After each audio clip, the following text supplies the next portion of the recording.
Okay. All right.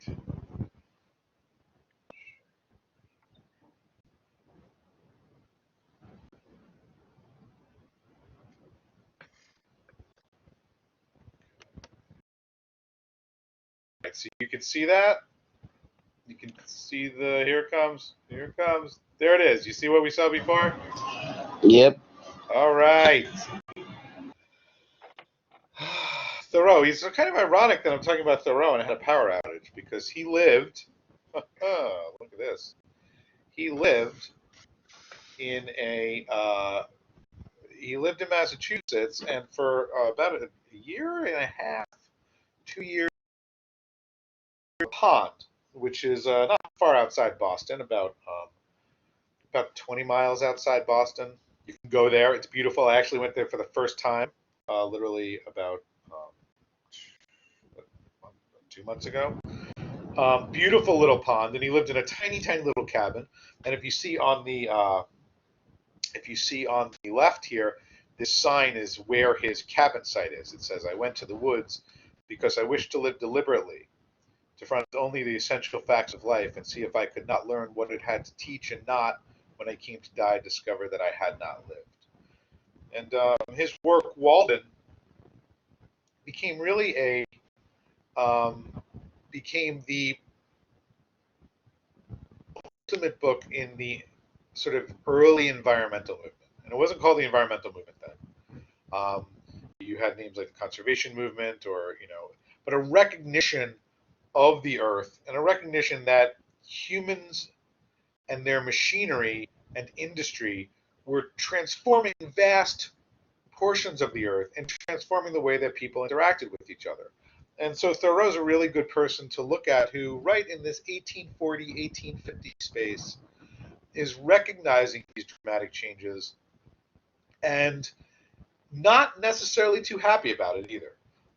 Many people are very gung ho about industry and very gung ho about this transition. Thoreau is a skeptic at the very best.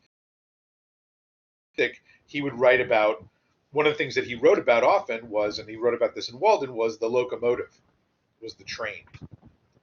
Before 1820, 1830, there's no such thing as a locomotive. And when you think about what a locomotive is, or what you think about a train is, we take it for granted today. But early trains were essentially a steam engine, which was invented around 1780 in England, put onto a thing with wheels.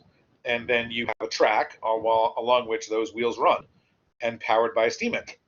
And so people can move from place to place much more rapidly than they were able to before, just by the power of steam. Now, of course, trains today don't run on steam. They run on electricity, or they run on superconductors, or whatever they run on today.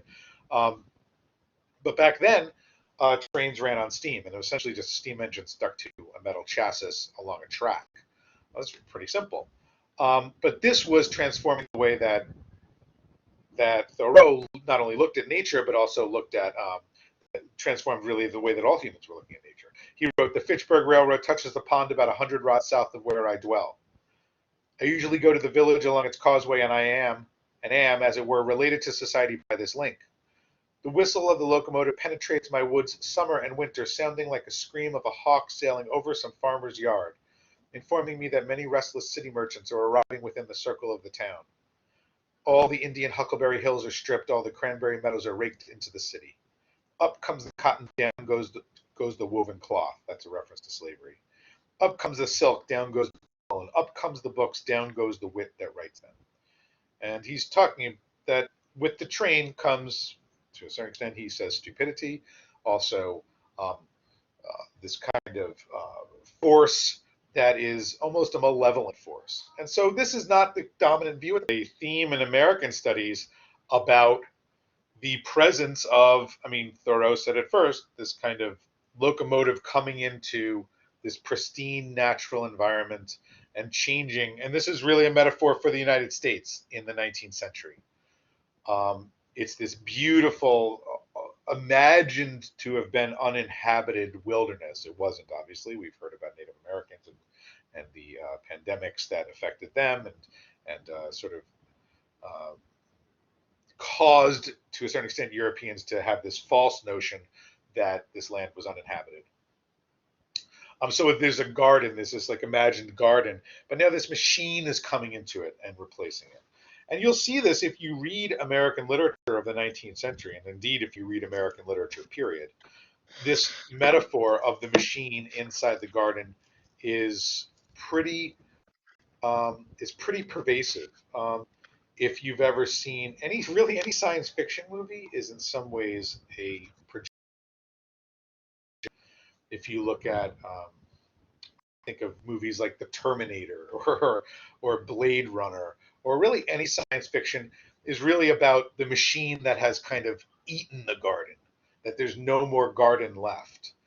You see this in a lot of dystopian science fiction. Anyway, I could talk about that for a long time, but here's another example: The Adventures of Huckleberry Finn, famous book written by Mark Twain, and there's a famous scene in Huckleberry Finn where he's going down the Mississippi on a raft with his friend who's an escaped slave, Jim. And they're together. It's this young boy who feels kind of misunderstood in his society in Missouri. And he's escaping with a slave who eventually becomes basically his best friend. But during the course of Huckleberry Finn, they're going deeper and deeper into slavery.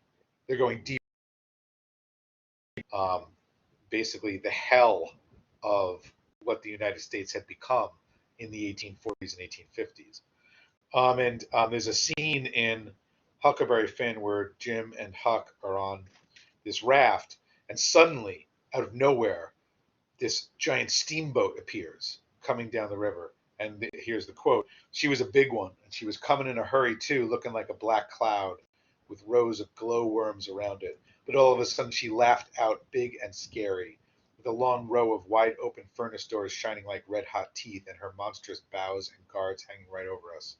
There was a yell at us and a jingling of bells to stop the engines, a powwow of cussing and whistling of steam, and as Jim went overboard on one side and I on the other, she come smashing straight through the raft." And it's a scene where you have this machine, the steamboat.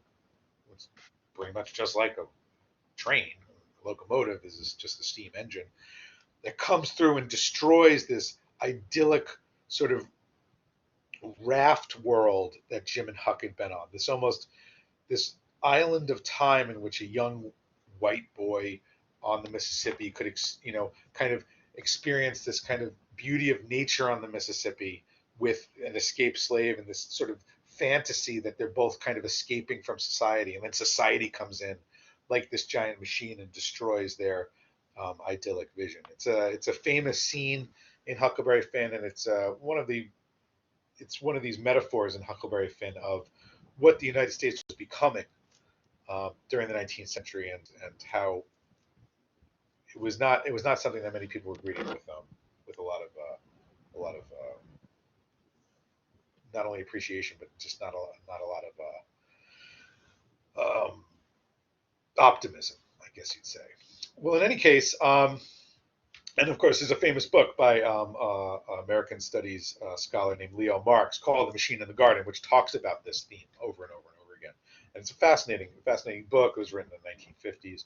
But it's a fascinating book that talks about technology and how this idea of this garden America has kind of been gobbled up by this technological America, and how that tension, you can find that, again, not only in American literature, but you find this in how politicians speak. You find this in how people in the United States think of themselves, to a certain extent, as having these two selves, one technological, one closer to nature. And it's a kind of a fascinating theory and topic when you think about it.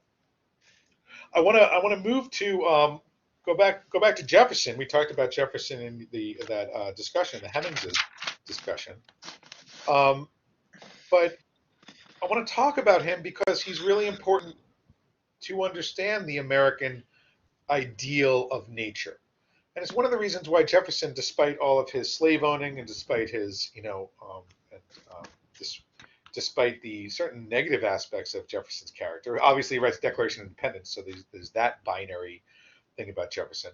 But there's another thing about Jefferson which has made him enigmatic in American history and made him at some points appreciated and some points not, is that his vision of farming and the agrarian ideal. He's often been seen in by American historians and scholars as kind of an early environmentalist, and that's strange because remember, when he's talking about farmers, he's talking about slave owners, so that's problematic. But he has this agrarian ideal of the settlement of the American West, and we also know what's problematic about that. This is where Native Americans have been pushed. This is where Native Americans live. So he's also thinking about this ideal of, oh, American farmers will push further west and tame the land and become their own masters and all of this sort of stuff. And obviously, there's for African Americans and Native Americans, this is not something which is going to be greeted with a lot of enthusiasm. But what Jefferson did do as president, and he served as president from basically 1801 to 1809, is he opened up the American West to a large amount of land ownership. Now, remember, again, this is Native American land. But what he did was, as land was being subdivided, and you might remember the formation of the Northwest Territory and the Northwest Ordinance, in which the United States sells off most of what is Michigan, Indiana, Ohio, sells it off to speculators and landowners in order to fund the early United States. Well, Jefferson expands this idea of selling off the West. And between 1800 and 1820, through a series of Virginia presidents, Jefferson would later be succeeded by Madison and Monroe, both Virginia presidents. The United States made the minimum land purchase that you can make out west, basically brought it down from 320 acres to 80 acres. So it might sound like a lot of land, but back then it was relatively, pretty cheap to be able to get 80 acres based on what was money back then. Another thing with Jefferson's vision is that there's no taxation. So you're not going to be taxing these people who are going out there. They're kind of basically independent. They can do what they want as long as they're loyal to the United States. And so they go out there and they don't have to even pay taxes. They don't have to pay land taxes. So this is a major as this westward movement continues. Another ideal that Jefferson has was, why do you need a military if you don't have any enemies? And the only enemy that, of course, that the United States Army had during this period of time was Native Americans on the frontier. And I say enemy lightly. I say enemy not lightly. I say enemy. Did not have to be the situation. But so he reduces the size of the military. He's not looking to Europe at all. He's looking west. So instead of looking to the east and to what Europe's doing, rejecting that. And his successors are looking west to the western United States. In 1803, of course, Jefferson engineers the Louisiana Purchase he buys this from Napoleon. Napoleon at the time is in Haiti and in Europe, in France and Germany, etc., what was Prussia. And in order to fund this, Napoleon says, I'll just sell off this land, which includes New Orleans and includes all of these lands out west, which France had claimed but really had no opportunity to really control. So Napoleon's like, yeah, sure, you can have it for, I think it's like $15 million or something ridiculous like that. So U.S. originally goes to Napoleon and says, hey, can we just buy New Orleans? Because we want the port on the Mississippi, because it's a huge slave trading port. It's a huge port on the Gulf of Mexico. And Napoleon says, hey, you want to buy the whole thing? So Napoleon sells all of Louisiana. And of course, the state of Louisiana is just of what was originally the giant Louisiana Purchase, sells all of it for $15 million, which was not a lot of money back then. It was a lot more today, but it was not a lot of money in the scheme. Oh my God, it's Woolly Mammoths. Why do I have woolly mammoths here? Does anybody know why I have woolly mammoths? No? Everybody's still here, right? I'm not sure what is woolly mammoth. Okay, good. I just wanted to make sure that people are still this way. Thanks for saying I'm not sure. That's what I needed. So woolly mammoths are nothing but hairy elephants. And one of the things that Jefferson really wanted to see was woolly mammoths. Jefferson actually I believe it was on his farm or close to his farm that they dug up the head of a woolly mammoth. They do when they do construction projects here in New York, they still dig up the bones of woolly mammoths from time to time. They want them all over the place. They're basically just hairy elephants, and I mean literally they're just hairy elephants, and they have a gene that makes them grow longer hair. That's basically the only difference. And but Jefferson was fascinated with woolly mammoths, and he was convinced. And remember, Jefferson. This is a entryway into the mind of Jefferson. Jefferson Jefferson believes, like most people in 1803 or 1809 or whatever, most people in the United States who are also Christian and read the Bible or tie time to the Bible, he believes the Earth is 5,000 years old. So he doesn't really have any cognition of dinosaurs or millions of years of evolutionary history or anything like that. That's not what people thought. They might believe that the Bible's 5,000 years is true, but they don't really have any idea that it's millions or billions of years old. And so when he finds mammoths, he's convinced that there are mammoths out west somewhere, that they're not extinct. And so he sends actually a team of people, and this is not the only reason why he sends this team. He sends them out to explore the West in general. But woolly mammoths is a really good way of understanding the mindset of somebody who writes a Declaration of Independence who believes that the Earth is 5,000 years old and that there's woolly mammoths wandering around the West. Nobody knows anything. Okay, nobody has any idea. At least nobody in sort of the European mindset understands what's to the West. They believe they have all these mythological ideas of what's in the American West. And remember, this is not that long ago. This is like 200 years ago. Really not that long.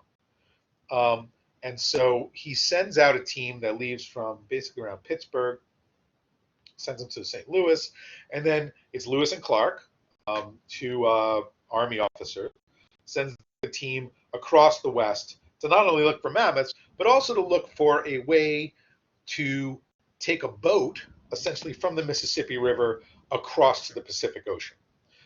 So they do this. They actually take these little skiffs and they take these boats. They find in the end of it that there really is no way to do this.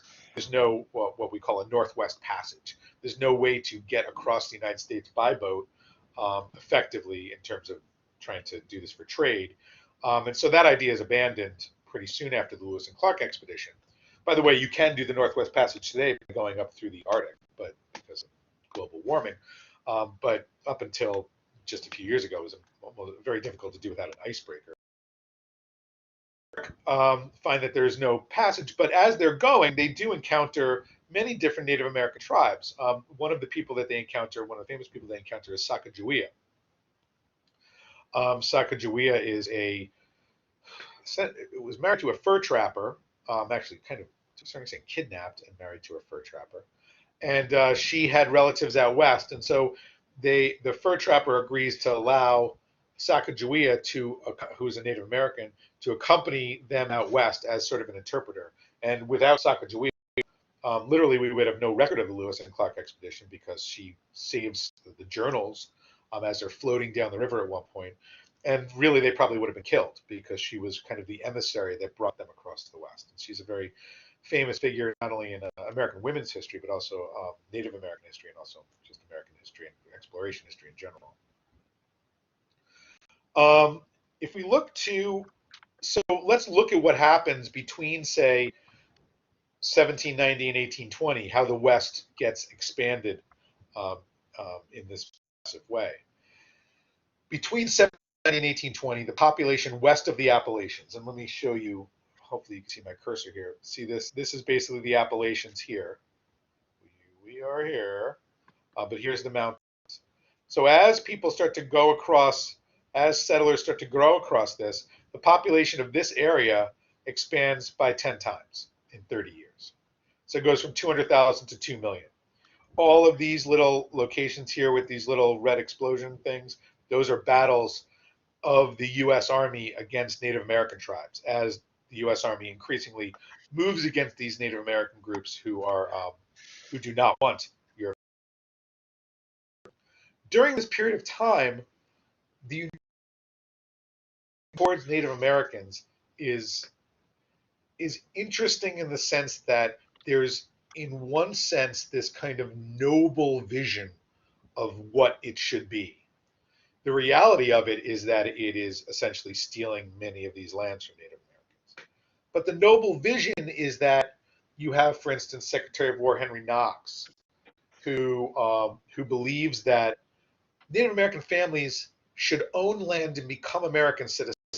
So their tribal nature should be subsumed into the idea of American citizenry, which, by the way, is a really new idea, which is really only coming from the idea of, not living under a king. So the idea that Native American families should be able to um, understand how to live in a democracy. They should live as family units. They shouldn't live in these tribal situations in which they have these extended families with different ideals of patriarchy, matriarchy, and different ideals of family bonds. Um, and so Knox believes that Native American families should own land and become citizens. And so he tries to split up these tribes into these little packets that can own land. And that seems to him, to a certain extent, to be a noble ideal. Of course, it's totally disrespectful to their way of life, and it does not work. But that's a vision that American policymakers, when they're trying to look benevolent as to what they're doing to Native Americans, that's the policy that they try to enact. And so on paper, it seems noble.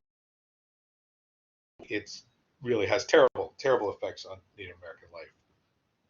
And the land rights consciousness of Europeans and Native Americans, as we've seen all the way back from Bacon's Rebellion and from King Philip's War, is incompatible with European land rights consciousness. It's not like they're oil and water, but they don't really mix, and Native Americans constantly or oftentimes lose in this battle because it often comes to warfare. Another thing about Native American policy that needs to be understood in the era after the Revolution is that Native American peoples were seen by most American policymakers and time, I'm talking about Euro-Americans for the most part, who fought in the Revolutionary War or had a kind of vision of it, that they were conquered peoples, that they had fought on the side of the British, and therefore, no matter what was done to them was justified in the light of what happened during the Revolution.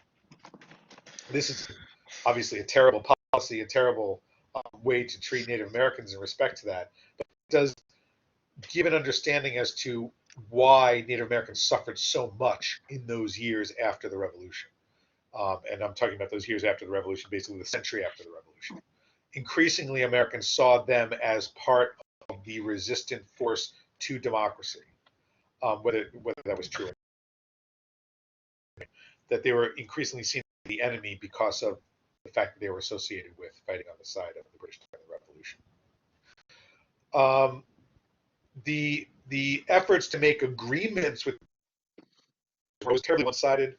One thing that would happen quite often, and we'll see this when we get to the Trail of Tears when we talk about Andrew Jackson and the Jacksonian era, is that when agreements are made with Native American tribes, if there's, say, a particular tribal leader or a particular chief that the American sort of diplomats are trying to make an agreement with, if they can't get an agreement from them, they'll just get an agreement with a splinter group from the tribe and then say, well, you guys agreed to it. And so a lot of treaties that are signed during this time are essentially just kind of scams. They are treaties that are signed with splinter groups that from the tribe that say, yeah, sure, I'll agree to this. And they're not signed with the whole tribe in mind. And the idea of trying to get the whole tribe to agree on giving up their lands would be relatively difficult anyway. So American policymakers and diplomats are often making these kind of treaties not in good faith. And they really know that many of these treaties are not in good faith. And there's really no unified bodies to really negotiate with, because Native American tribes are not organized in the same way that they're organized. They have a very organized in a way in which there's like a voting consensus that can agree to these treaties. So here we have just a close-up of this map. Can everybody see this map? Yeah. Yeah, great. So 1784 to 1820, all of these lands in light green are essentially called Indian cessions, which connotes that they ceded them to the United States, but it really means that they were kind of stolen. After 1820, you see these vast areas. So all the way up until the Mississippi, you have by 1820 you have this expansion up to the Mississippi. And notice how big Virginia is here. We'll talk about it because now we're going to get into something called the Missouri Compromise soon, and so this will give you an idea of what occurs as this westward movement is happening, as Native American tribes are essentially being robbed of their land. Many Native American tribes are being pushed west. Notice these western tribes here, and eventually, what you're going to see once we see this area here. All of the Cherokee and other tribes that are in this area are going to be pushed west in the Indian Removal Act during Andrew Jackson's administration, and they're all going to be pushed west to these lands over here, which are basically unfarmable, and which are then those lands are then going to be stolen from Native Americans again in the subsequent 60 years after that. So as this westward movement is happening, let's look at the different. Let's look at these different groups who are moving in this direction. First of all, you have farmers, you have slave owners, and farmers and slave owners are not two different groups in a sense. You have let's think about them as free farmers from the north who don't have slaves, and then slave farmers from the south who do have slaves. They're farming different things. They have different ideas of economic organization, but they're all moving west and taking over this land that was formerly Native American land. One other thing that they're doing is not everybody's a farmer. Some of the people that are going west are just real estate guys, like Donald Trump, right? I mean, they're just people who are going, buying up the land, holding the land, and then selling it when they can make a profit, right?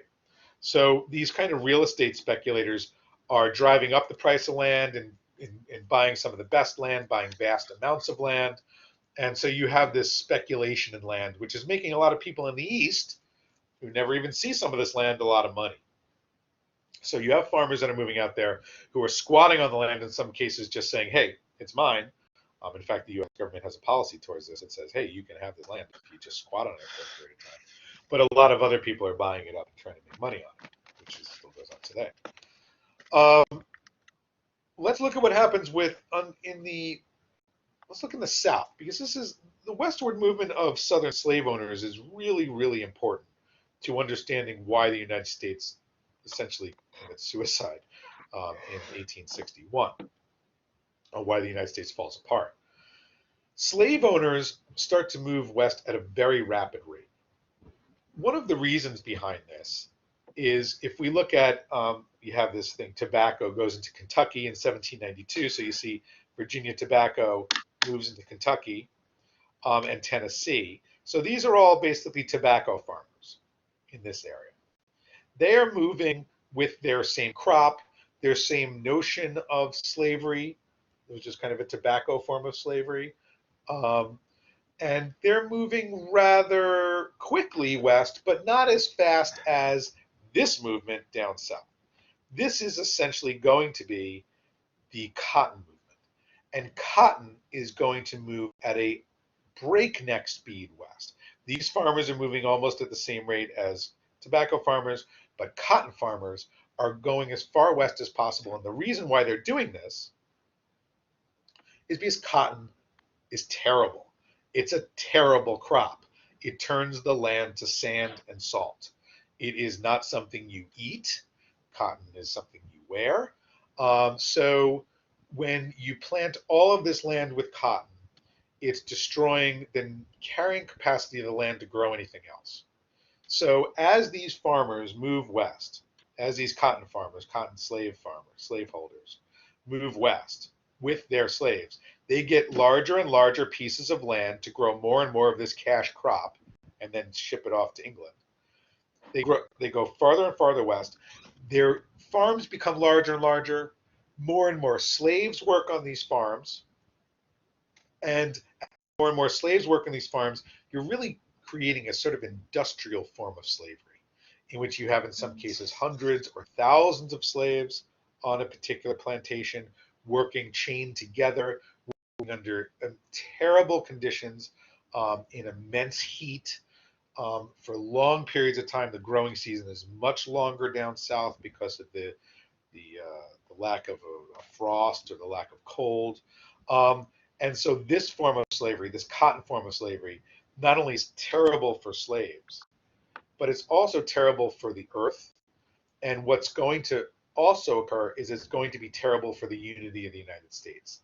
These politicians in the South become increasingly powerful inside Washington, D.C. They ally with these tobacco slave farmers, and they eventually they're really starting to essentially take over the American government.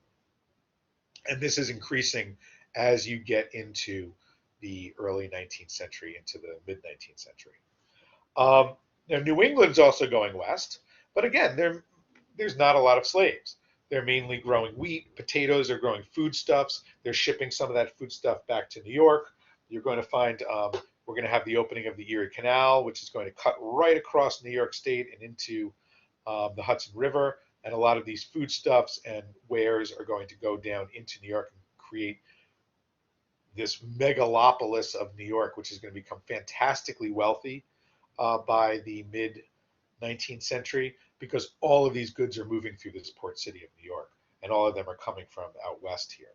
So these New England farmers are moving west, becoming prosperous, settling many of these Midwestern areas, but without slaves. And they think of themselves as free. Many of them have a moral opposition to slavery.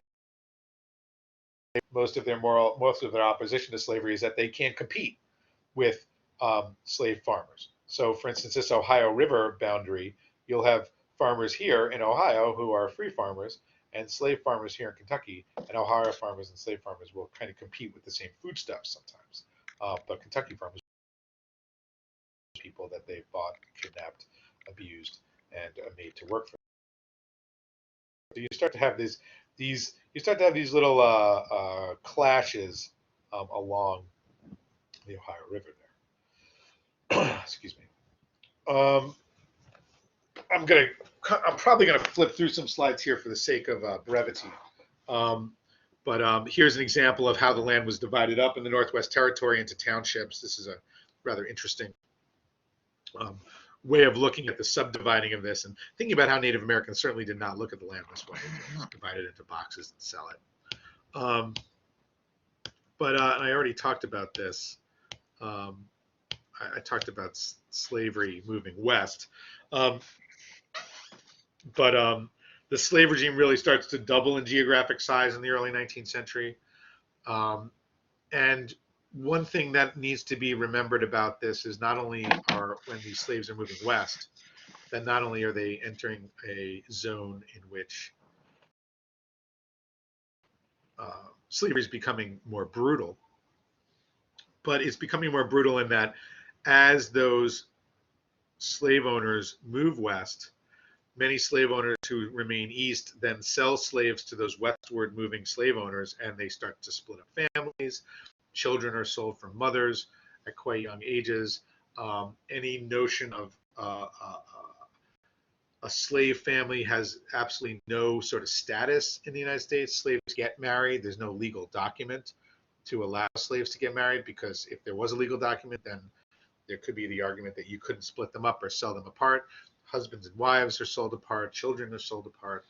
And slavery during this time becomes brutal, not only on a level of just the brutality of the nature of cotton slavery, but the brutality of the nature of how slaves are being treated in terms of being seen as people. If they are seen as not having the respect due to them as due a family, they are increasingly being seen by slave owners as not being people at all. And this dehumanization that occurs is one of the most dramatic philosophical nightmares that occurs during the formation of the United States. And as I say, and I've said this many times, and I said this many times when we were together live, was that slavery gets worse between the time of the Revolution and the time of the Civil War, because this process is occurring. This process of selling people for profit and thinking that profit is more important than humanity is a vital way to understand the nature of the mind of the Southern slave owner on the eve of the Civil War. They are invested in that. They can't get out of that. That is how they think about people. And no amount of kind of attempt to rehabilitate the pre-Civil War South can get away from the fact that that's how they're seeing things. So see how, and I've showed this before, 1790, these are areas of slave owning areas, or the red areas are areas of 50% or more are slaves, 50% or more are slaves 1830, 50% or more of slaves by 1860. So massive switchover in terms of this land, previous Native American land, now being used for really the breeding and kidnapping of slaves. You guys are still okay.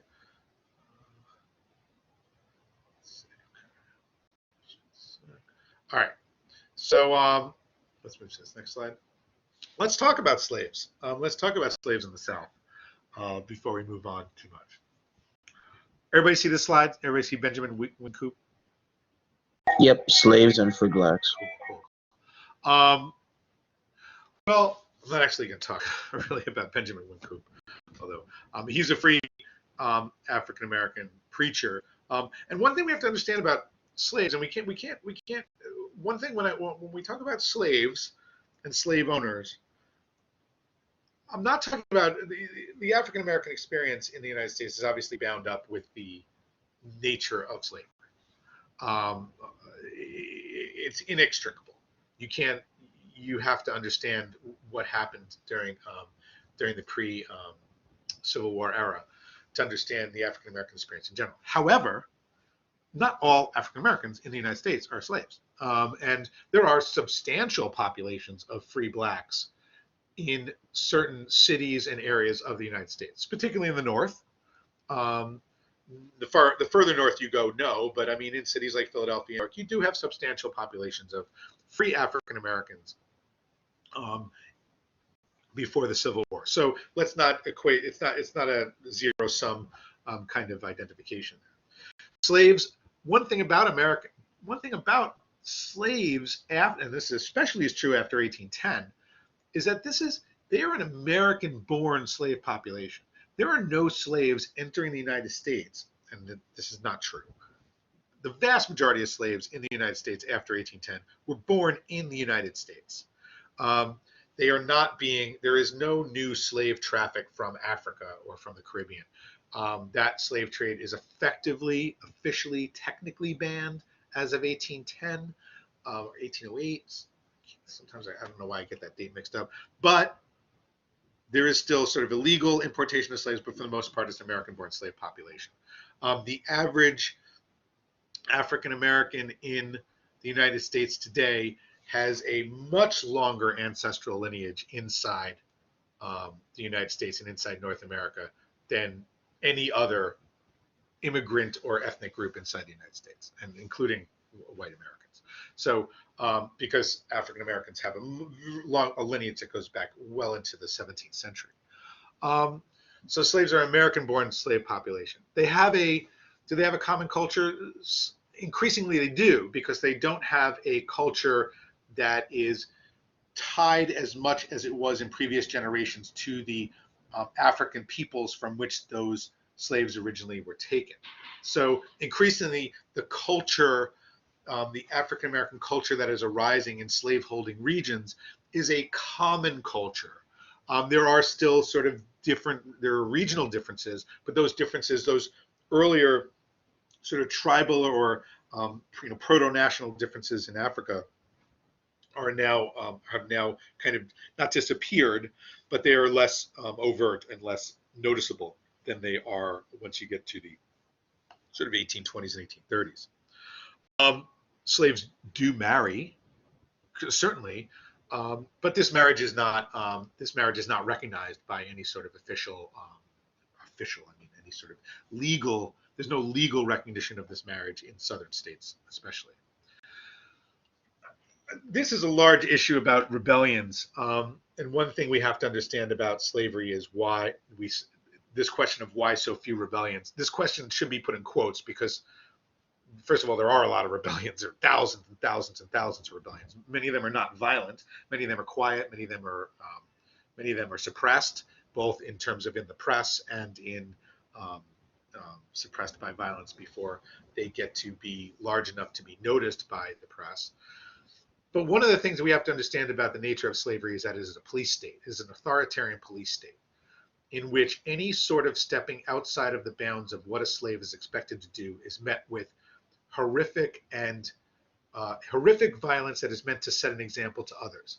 So when slaves have families, and remember, the one thing about American slavery is that you do have large slave families. You have, because slaves, there are no new importation of slaves. Slaves are, marrying and having children, and then those families are being split up. But the threat of splitting up those families and the threat of violence upon your loved ones is the main way of enacting obedience and the main way of preventing rebellion. So that is one method of overt violence, which is visited upon slaves and which always hangs over the life of a slave in the American South.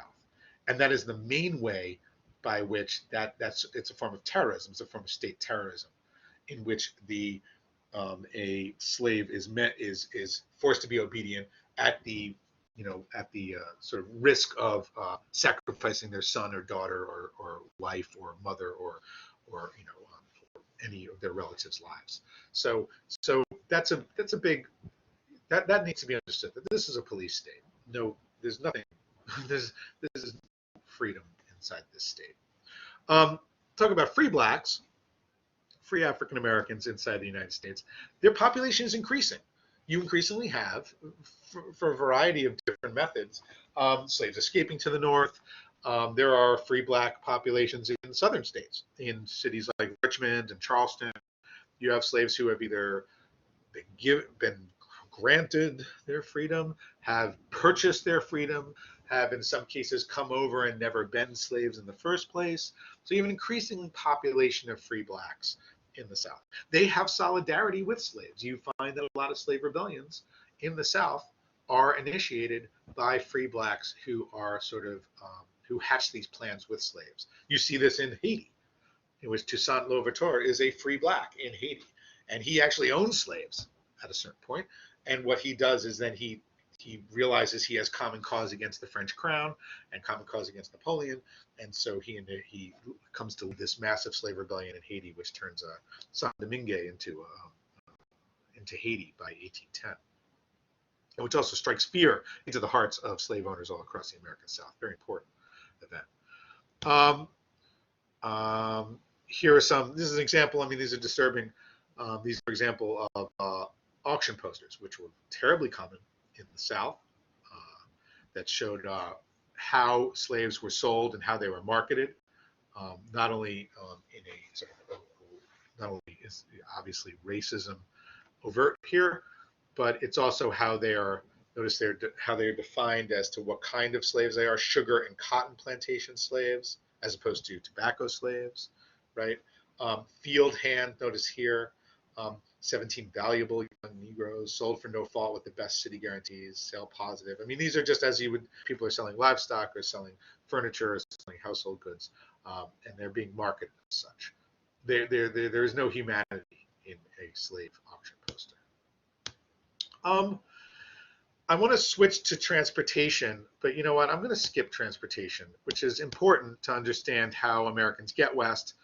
I'm just going to skip to the Erie Canal because we live in New York, so it's a good place to sort of talk about transportation. And the Erie Canal is, before the railroad, this was the transportation juggernaut of the early 19th century in the United States. This is a canal which is cut across through several rivers, through Oneida Lake here in central New York, all the way to Albany and Troy. And here's the Hudson River here. And this enabled people who had moved out here to start to ship their goods all across this canal. You can still go to this canal today. It's still open. You can take a boat down it. It's not really used for commerce that much anymore. But this whole canal, one of the things that this canal would do is made this entire state in upstate New York immensely wealthy. This whole area became very, very wealthy in the early 19th century. And if you go up to areas like Rome and Syracuse and Utica today, many of them are terribly economically depressed today, actually. But in the 19th century, you also see these humongous houses, these humongous Victorian mansions that are sometimes abandoned today still, because once the railroad comes in, the canal becomes relatively obsolete and a lot of the wealth in this area dries up. But this was a fabulously wealthy area in the early 19th century, and this Hudson River connection, Albany became wealthy, Troy became very wealthy, and they would ship all these goods down south to New York City. So this is one of these transportation achievements in the 19th century, which quote unquote opens up the West to settlement for the North. But it's also, this is boom and bust, where the Erie Canal comes up, it booms, people get fabulously wealthy, and then by 1870, 1880, Erie Canal is yesterday's news. And here's another, so here you see, here we are, whoops, in New York, and the Hudson River, where all the goods are shipped here. New York, as a result of this trade from the Great Lakes down to New York, becomes the richest city on the planet. One thing that I really love talking about, actually, and I find fascinating, and we started off with talking about the West and the machine. So we're talking a lot about the West in the first half of this talk. In the second half, let's talk a lot about the machine. And one thing about machines, I talked about locomotives, and we talked about a steamboat, we talked about a steam engine, these sort of transportation and steam-powered devices. And they're really important to understanding power and the machine in the 19th century United States. One other thing that we don't often think of as a machine, but a gun is a machine, right? I mean, a gun is effectively a machine. It's something you press a button, that it does something, right? It fires something. And guns, the history of guns is rather fascinating. The history of guns comes from the history of gunpowder. Gunpowder is invented in China in, say, the 11th century or 12th century or something. But the idea of putting that into a firing device, like an actual machine that can fire something and project a projectile forward that can kill somebody or do whatever you want with it, kill a bear or whatever, that is something which gets increasingly refined between, say, the 1800s and the 1900s. And between that time, everybody has guns, right? I mean, a lot of people have guns. That's the way that you hunt, the way that you engage in warfare. Guns become the major way in which European civilizations, European societies end up taking over or subjugating societies that do not have access to guns around the world. That's a very, very big story, very, very big, fascinating story, which we can't get into completely here. But in the United States, remember one thing about the United States. Whereas you have Jefferson's vision of the farm and Jefferson's vision of this agrarian utopia of farmers who are supposed to be their own sort of kings and exist on their land. You have another vision which comes from Alexander Hamilton, really Jefferson's rival. And Hamilton didn't see the United States as going to be this nation of farmers. Hamilton was like, this is going to be a powerful industrial state.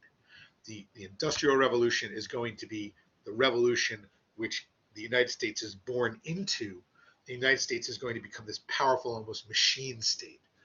And that's really, I mean, if you look around you, Hamilton's vision kind of came true. You can say that Hamilton was really his kind of vision of what would happen to the United States really became ascendant. If you look at the way that the early United, and I'm going to get back to the gun in a second.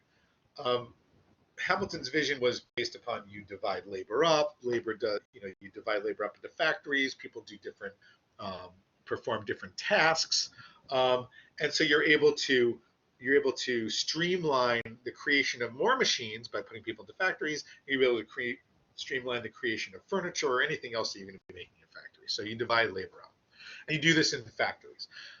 Some of the first uses of what we will call the assembly line. And we often associate the assembly line with Henry Ford and the creation of cars in the 1920s, where people, one person puts together the wheel, one person puts together the axle, one puts together the door, etc. But the assembly line really starts with guns. And the creation of American industry has a lot to do with the way that guns are made. And let me explain. In Hartford, Connecticut, just up the Connecticut River from New Haven, if you go just north of the city, so due north of the city, you'll end up in Hartford, and due north of Long Island, in fact, Old Westbury, you'll end up in Hartford. That's where gun manufacture really starts in the United States. A man by the name of Eli Whitney, whose name you might remember from the invention of the cotton gin, who invents the cotton gin, which creates the ability to manufacture cotton so that cotton that increases the use of slaves. He goes to the American government and says, hey, we need guns for the army. The way that guns are made is that you have a gun, and if you had a gun in, say, 1750, this is what you would do. You would either repair the gun yourself, you would make your own bullets. If you did not repair the gun yourself, you might take them to a gunsmith or a metal worker who would be in town, or a blacksmith, and they would repair your gun for you. So if your gun broke, you would be able to get it fixed by somebody who was skilled at creating that gun. Every gun was different. Every single gun before, say, 1800 is a different gun because it is all sort of handcrafted and handmade. Eli Whitney goes to the U.S. government and says, you know what? I've got an idea. It's called interchangeable parts. What we will do is, and if you see in this schematic here, up here, create a gun that is made of different parts. You make the different parts separately in a factory, and then you sort of plug them all together. So if the scope or if the trigger or one piece of this breaks, all you have to do is take out of a box all of the pre-made parts and stick it into the gun. And now you might think, wait, that must have been an idea from long ago. They must have had that idea already. I mean, yeah, but not in terms of making them to a certain specification in a factory, such that a gun that is broken, say, on the battlefield, can immediately be repaired. That is something which is rather revolutionary. Your iPhone, the computer you might be using, almost any sort of technological device that we have today, even furniture, almost everything, it consists of interchangeable parts. And this really comes from guns. And the reason why it comes from guns is because almost every sort of technological, I'm not going to call it advance because we can question that, but every sort of technological change often starts with military applications first. So, and we can argue about that. Computers, et cetera, all of that sort of comes from a military application. So, but with guns, this is how this happens with gun manufacture in Hartford in the early part of the 19th century. People who then are the gunsmith, remember, they're moving into the factory. They're first a craftsman. Now they're just a cog in a wheel of somebody making one part for a gun. You have things that are formerly luxury items like clothing and guns and all things that are made handcrafted, furniture. Now you are moving towards a disposable society. And we very much live in a disposable society in which you exist in a society of things that are made piecemeal in factories. And so it's made so cheaply that everybody can kind of have one. I often think of shoes as a perfect example of this. You may have in your closet 10, 20 pairs of shoes, 30. Well, if you lived before 1800, you had one pair of shoes. You, to a certain extent, and once you were an adult, had the same pair of shoes for your entire life. And you just kept repairing that one pair of shoes. Let me see what time it is. So 11:05. So we have 5 minutes. You guys still there? Hanging in there? Hanging in there? Just Yep. living. All right, we're breathing. Let me see how much further I have. So this is, let's see. I'm going to skip ahead here. I love talking about mill girls in Massachusetts. I'm not going to talk about them right now. In the interest of getting to the end here. So let's, you know what? Yeah, let's move to the machine. Okay, I'll just go over this quickly because I do want to bound myself. Notice the United States Patent Office, 1820, 200 patents, 1850, 1,000 patents. This rapid sort of increase in the idea of the invention of machines. Before you had people who were, who were to be a craftsman. Now you have the person who's the inventor of the concept becomes kind of the godlike person in relation to goods and services, goods in particular, sewing machines. All of these things become by 1860 increasingly the world in which Americans find themselves in. Instead of having a spinning wheel, you have a sewing machine. Instead of having a gun that you handcraft, you have a gun made of interchangeable parts. Instead of having one pair of shoes, you have 8 pair of shoes. And this is changing the entire nature of American society, changing the entire nature of world society, although American society would be one of the first societies to be changed by it. I want to skip to this last slide here, which sort of talks about how this is changing American lives in these last years right before the Civil War. You're increasingly having a society which is increasingly class conscious. Now, that's not to say that previous societies were not class conscious. But what I mean by class was that in a monarchy, you had the king and nobility, and then say the peasantry or sort of knights. So you had a sort of structure. But now, in a democracy, instead of having that kind of hierarchical structure, which to a certain extent is attributed to the way that things are, or God, or whatever, you increasingly have a class-conscious society that is thinking of itself in relation to that everybody is equal in democracy, but where you are in relation to other people is where you are in terms of class. So there's the belief that you can move between classes. That is rarely done. It does occur. But there's a class structure that evolves. Increasingly, those who are members of the poor in society increasingly feel like they're being given a raw deal in what is supposed to be a democracy. And so this is something as we move into the Jacksonian era and this era of democracy is really important to understand. And I'm going to post the lecture I give about the Jacksonian era. I'm going to give that after this to the next class. I would love to be able to invite you guys into that. I'm not really sure how to do that. So I'm going to give that separately and then post that also, so you'll be able to see both of them. But you're going to get this one. So they're going to be a little bit, they're not going to have the benefit of this one, but I'll figure it out. So this business elite in the United States, 1% own basically 40% of the property. Sound familiar?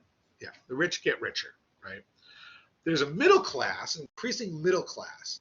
This is not say the working class. This is a class who you might call the managerial class, who might be the managers of factories, who have people who work under them that they're responsible for, supervisors, right? People who accountants, etc. This middle class is growing in the United States before the Civil War. It's not huge, but it's growing. And they have increasing prosperity. They have increasing leisure time. They have increasing ability to do what they want with their lives. They have increasing ability to buy a house or to do things. But increasingly also you're having a huge explosion of the urban poor who have no safety net. They're basically factory workers and laborers. Many of them are immigrants, increasing German immigrants and Italian immigrants, Irish immigrants who are coming into the United States, and they live in increasingly overcrowded conditions in American cities such as New York, Philadelphia, Boston, DC, etc. So, and this is how American society is developing in the context of this new industrial era. It is growing into sort of this different class system. Again, there's a lot of wealth coming in, but that wealth is really going mostly to the top, to a certain extent to the middle class, and not really at all to the poor, who are suffering to an extent that the poor in, say, 100 years earlier might not have suffered.